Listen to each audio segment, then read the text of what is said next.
দুর্গাপুরের ডিপিএল কলোনিতে অবস্থিত মনোরম পরিবেশে হর হর মহাদেব মন্দির আজ শিবভক্তদের অন্যতম আকর্ষণের কেন্দ্রবিন্দু। এই মন্দিরের সবচেয়ে বড় বৈশিষ্ট্য হল এটি উত্তরাখণ্ডের বিখ্যাত কেদারনাথ মন্দিরের আদলে নির্মিত।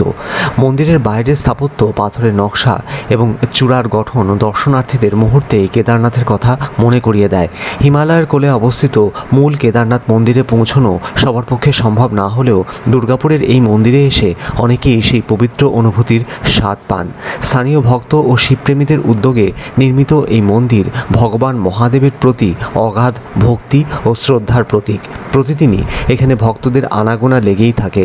বিশেষ করে শ্রাবণ মাস, মহাশিবরাত্রি এবং বিভিন্ন শিব উৎসবে মন্দির প্রাঙ্গণ ভক্তদের ভিড়ে মুখরিত হয়ে ওঠে।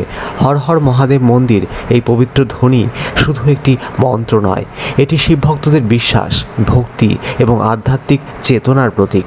তাই দুর্গাপুরের বুকে গড়ে ওঠা এই অনন্য মন্দির আজ বহু মানুষের কাছে শান্তি, ভক্তি ও আশীর্বাদের ঠিকানা। কারা কারা ইতিমধ্যে এই হর হর মহাদেব মন্দির ঘুরে গেছেন, বাবার দর্শন করে গেছেন, কমেন্ট করে জানান। আর যারা এখনও আসেননি তারা চলে আসুন, দর্শন করে নিন মহাদেবের, মন ভরে যাবে আপনার। আপনারা যদি এখনও এই মন্দিরে না গিয়ে থাকেন তাহলে একদিন সময় করে ঘুরে আসতেই পারেন। এই মন্দিরে হয়তো দুর্গাপুরেই খুঁজে পাবেন কেদারনাথের এক অপূর্ব আবহ। মহাদেবের সাথে এই মন্দিরে পূজিত হন বজরংবলী এবং মা মনসা। দুর্গাপুরের ডিপিএল কলোনির হর হর মহাদেব মন্দির, যেখানে ভক্তির সঙ্গে মিশে রয়েছে কেদারনাথের স্মৃতি এবং মহাদেবের আশীর্বাদের অনুভূতি। এবার আসুন জানিয়ে দিই কীভাবে এই মন্দিরে আসবেন আপনারা।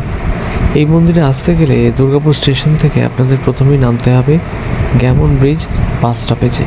যে কোনো বাসই কিন্তু গ্যামন ব্রিজ বাস স্টপেজ দেয়। গ্যামন ব্রিজ বাস স্টপেজ থেকে টোটো ধরে আপনাদের চলে আসতে হবে এই মন্দিরে। ডিপিএল প্রজেক্ট বয়েজ হাই স্কুলের যে গলি, সোজা খানিকটা এলেই গ্যামন ব্রিজ থেকে সেই গলিতে বাঁ দিকে ঢুকে গেলেই হর হর মহাদেব মন্দির কোন দিকে ডিরেকশন সেটা দেওয়া আছে, এবং সেইটা বুঝে আপনাদের চলে আসলেই মাত্র 2-3 কিলোমিটারের মধ্যেই এই মন্দির গ্যামন ব্রিজ থেকে। আপনারাও আসুন এবং এই মন্দিরে আপনারাও মহাদেবের আরাধনায় সামিল হন। যে কোনো দিনই আপনারা চলে আসতে পারেন, তবে দুপুর দিকে কিন্তু এই মন্দির বন্ধ থাকে। আসলে আপনাদের একদম সকাল চলে আসতে পারেন, নাহলে সকাল থেকে একদম 12টা পর্যন্ত টানা খোলা থাকে এই মন্দির। আবার বিকেল 5টায় কিন্তু এই মন্দির খোলে।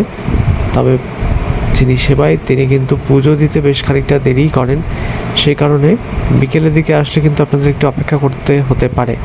আর সকালের দিকে আসলে আপনারা পুরোহিত মশাইকে সরাসরি পেয়ে যাবেন এবং পুজো দিয়ে নিতে পারেন আপনারা এই মন্দিরে। মহাদেবের আশীর্বাদ পাওয়ার লক্ষ্যে আপনারা চলে আসুন এই মন্দিরে, হর হর মহাদেব মন্দির, যা একদম দুর্গাপুরে ডিপিএল কলোনি এলাকায় অবস্থিত। আর যারা এসেছেন তাদের কেমন লেগেছে এই মন্দির সেটা একটু কমেন্ট করে জানান। ভিডিওটি বেশি করে শেয়ার করুন আর পেজটিকে এবং চ্যানেলটিকে সাবস্ক্রাইব করে রেখে দিন।